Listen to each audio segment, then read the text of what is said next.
Yes, get in there. What a way to start.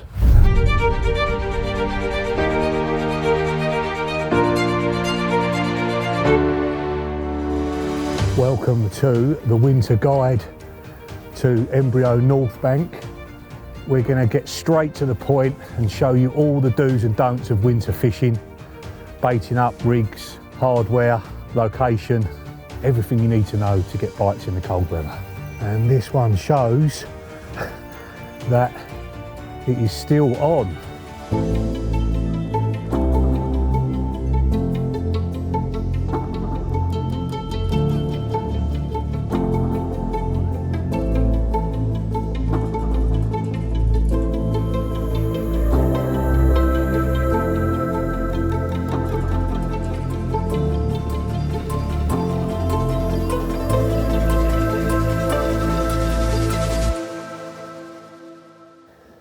.24.3. What an excellent start. Yeah.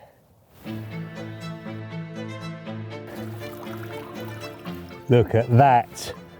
What a way to start our mini masterclass. It feels so sweet when you get them in the winter. A lovely scaly mid-20 like this to open our account. Let's get it back and get on with them tactics.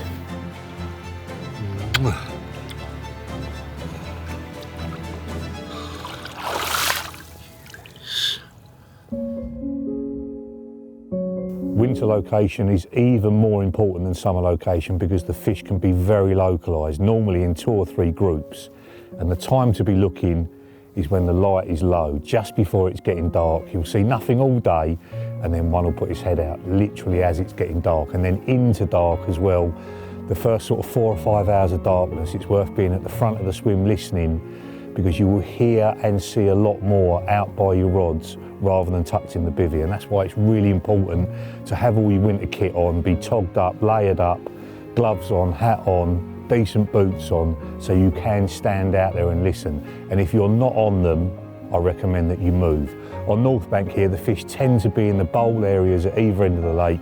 If you've got a couple of anglers situated at each bowl end, most of the spots are covered, and that's how you'll get bites. But don't ignore the shallow water as well in the winter. Sometimes they can be in 2 foot of water, and there's a channel here where it is literally 2 foot deep, and often it's really coloured up even in the depths of winter. So your eyes are definitely your best weapon, but you want to be listening for them in the dark as well. In winter, the fish spend a lot of time in 2 main groups, normally between swims 2 and 3 where I am now, and then 8 and 9 up the other end. So they should be your first choices. The more casting you do on here in the winter, the more you will push the fish away, and that also makes it really important to spread yourselves out. If you turn up together and all fish in a line and there's no one down the other end, the fish will migrate down there. So if there's only 2 of you, I recommend you fishing, say, swims 2 and 9, and then if somebody's catching and the other one isn't, maybe moving next to them then. But the more you spread yourselves out, the better. The fish do get into the channel. It's very, very shallow there. You know they're in there, and the same goes for the rest of the lake. When the water's murky and the rest of the lake is clear, that is where the fish are. I wouldn't bivvy up in the channel. I'd just throw rods in there, just little tiny mesh bags. You don't want to be putting solid bags amongst them because it's only 2 or 3 foot deep. So light leads, just flicking a little bit of bait over the top of them. 1 rod in the channel can get you an extra bite. But when you first get here, you want to be looking in the bowl sections of the lake, in those main swims at either end.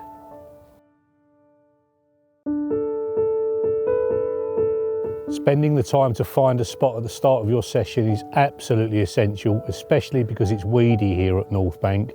What you don't want to have on the end is what I've got there, a marker float and a heavy lead. It's just going to get snarled up the whole time, so I would take that off and just have a lead on the end of the line. And the lead you don't want on is a pronged marker lead, because it's going to get caught in the weed. Every time you miss a spot, you'll be winding in acres of weed. It takes ages to strip off, and it just makes the whole job more laborious. So take that off. I've got a big loop on the end of the line.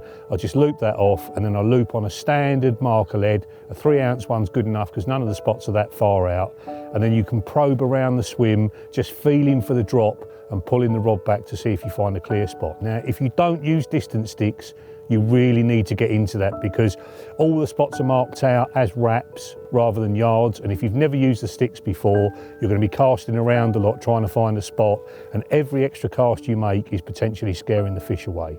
Now you need a spare rod. You need a spod rod or a marker rod like I've got here. This is a top of the range Kaizen one. You don't have to spend that amount of money, but what is really important is that you have braid on the reel. So I've got spod braid with a 30-pound armour cord leader tied to it to take the force of the cast. If you don't want to tie a leader knot, you can use the basics braid straight through. That's 30-pound breaking strain. You can cast that all day long and it not snap. And for baiting up, I just loop to loop this lot off, loop on a spod or a spom.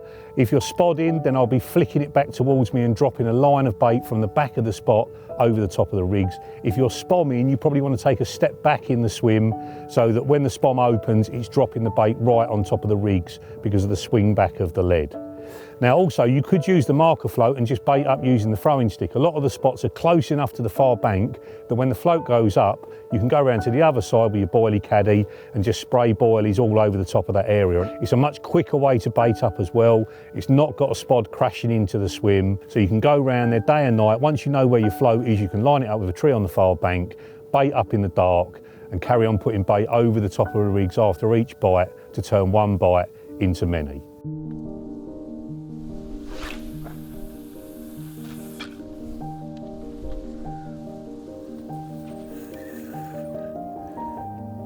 That is just 2 more spods back out there before I recast the rods. The time of day you do this and how much you put out is absolutely critical in the winter. We've got a northeasterly blowing, it's high pressure, it's not brilliant conditions. I use a spom in the summer when I want to put a lot of bait out, but in the winter, these are an edge. You put less bait out, it makes less splash, and you can spread it over a greater distance. So the 2 spods are to scare anything away that might be on the spot just before I put the fishing rods out. But more importantly, it's to create some sound and some more smell in the water before I put the rods back out. If the swim goes dormant for a period of time, we've seen on the underwater just 1 or 2 spodfuls of bait is enough to bring the fish back in again. If it was absolutely rocking, it was blowing a southwesterly, it was 10 degrees, I'd had loads of bites, I'd probably be putting 4 or 5 spods out after every fish.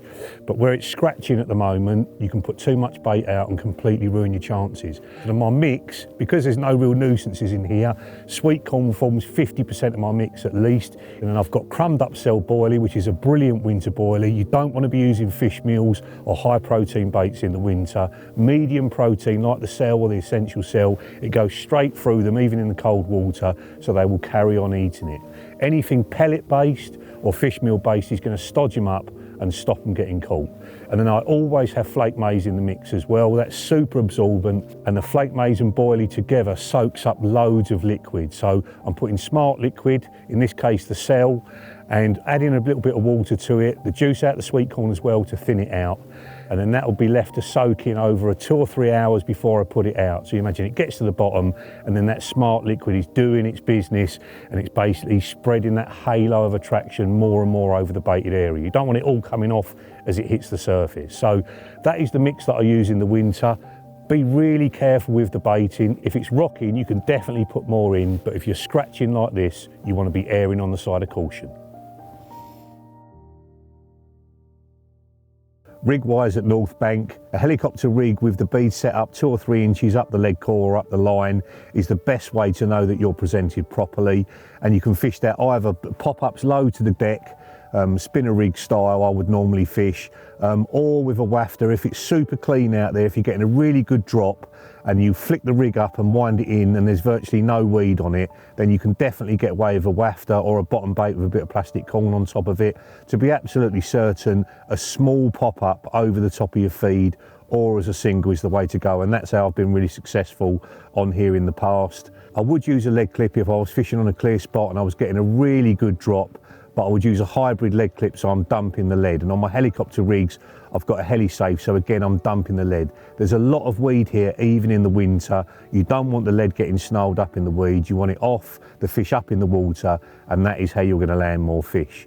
And then hook baits wise, if it's super clear, I'd consider using a couple of bits of slow sinking plastic over the top of corn and a bit of crumb boilie. If you're going to fish pop-ups, they want to be small. You know, big carp like small baits. The isotonics are my absolute favourites. That's the one I've done the best on. But garlic is also a fantastic winter flavour. I grew up my hook baits probably 2 or 3 months in advance. The garlic sends them orange. I think that's a brilliant colour all through the year. And also white squid is one of my other absolute favourites. Over the top of a white pop-up or a different coloured pop-up. They tend not to change the colour of the pop-up. So if you like a pink pop-up, you can put white squid on it and it stays pink. So they would be my first line of attack. Small hook baits, close to the deck, and make sure the hooks are super, super sharp. If you don't want to mess around with tying your own rigs, I'd recommend the ready tied spinner rig in size 6 or 4 for pop-up fishing, and the DF rig again in size 6 or 4 for wafter or bottom bait fishing. If you run out of any kit, there's an Angling Direct only a few miles away in Peterborough. If you are struggling to get a 12mm pop-up that is buoyant enough, a great little hack is to slice a little bit off the underside of it and then put a bit of zig foam underneath it. I try and match the colours up, but it's hidden underneath the bait, so you don't really need to. That gives them extra buoyancy and also holds them up overnight. And the 2 hooks I like to use would be a size 6 Longshank X, which I make barbless. Very long, very straight, very sharp point, brilliant for winter fishing. And the other one would be a size 6 Wide Gape X Kamakura, again that I make barbless. Both are very, very strong, but very sharp at the same time. I check the hook every time I wind it in. If the point is dinked over at all, then I will put a fresh hook on. And when you're using lead core leaders, my advice is to use the shortest lead core leader you can. I try and get them down to sort of 14 to 16 inches, even with the helicopter rigs. Because you're trying to fish on clear spots here, the bead only needs to be a few inches up from the lead, and the lead shape is important as well.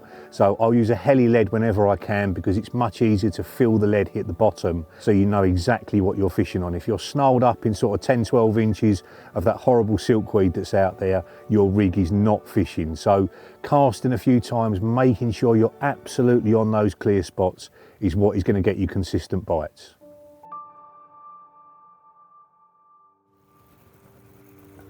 Hardware I'm using for this lake is no different from what I use on most places. It's a 12-foot, 3.5 pound Kaizen rod that are going to be out spring. The reel is my favourite Bezier, loaded with 15-pound contour. If you're using normal mono, you need to be using 040 on here because it is weedy, but because fluorocarbon is that much tougher, you can get away with 035. These rods cast the sort of 3.5 ounce leads really easily. Pinpoint accuracy is the key on here. The spots are not very big. They are marked on the website, but you need to be on them. If you land left or right of them, you can be in loads of weed. Every time you wind in, you're going to get that. You're going to get silkweed all over the rig. It's just absolutely everywhere out there. There's patches of it on the clear spots as well. All that matters is how it feels when the lead hits the bottom. That's the other reason I'm using contour. It's got much less stretch, so you feel the lead hit the bottom that bit better.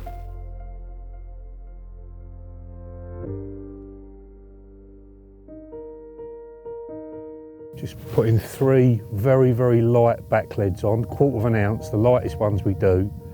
With all these pinned to the deck, and the lead coming off and the fish up in the water, very little chance that you're gonna come into contact with these other lines.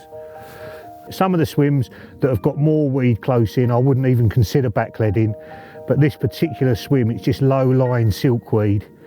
There you go, and the whole lot basically is sitting on my single system.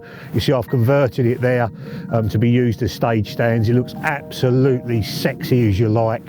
I like to keep the rods as low to the ground as possible, so I've got the shorter uprights on there. And it's such a great system where you can go from sticking it into the gravel, into the ground, to taking the spike off, putting the stage stand on, and you're angling really beautifully on these stages. You can use long bank sticks down the side of the stages as well. You can obviously use a pod or stage stands that go with bank sticks, but you need to be prepared with this sort of stuff. And believe it or not, the water's probably a foot to 18 inches down at the moment. Sometimes in the winter these platforms actually flood. You get a couple of inches of water over the top of them, so make sure you always bring welly boots or waders with you just in case that's happened. When you book, the guys on the phone will tell you if the water's really up, and it probably won't be until the latter part of the winter now because the water is so low. But that's how I've got my rod set. Like I say, you need to make sure that you've got something where you can fish on platforms. Bite time's in a couple of hours, you never know, we might get another one. Done. North Bank is the ultimate water for a social, with all 10 swims on the central island evenly spread around the lodge, so you can all be enjoying a barbecue and a few beers with your rod still fishing. Please take all your litter home and drink responsibly. We only ask that you wind in rods that are effectively snag fishing against any reed beds, so marginal rods in swims 1, 5, 6 and 10 need to be wound in for the social to stop any risk of fish being snagged up in the reeds by the time you get to the rod. Getting a stunner in the winter time is worth 5 or 6 fish in the summer. I absolutely love being out in the colder weather, and if you pick the venue wisely and follow the tactics that I've shown, you should be catching them all winter long.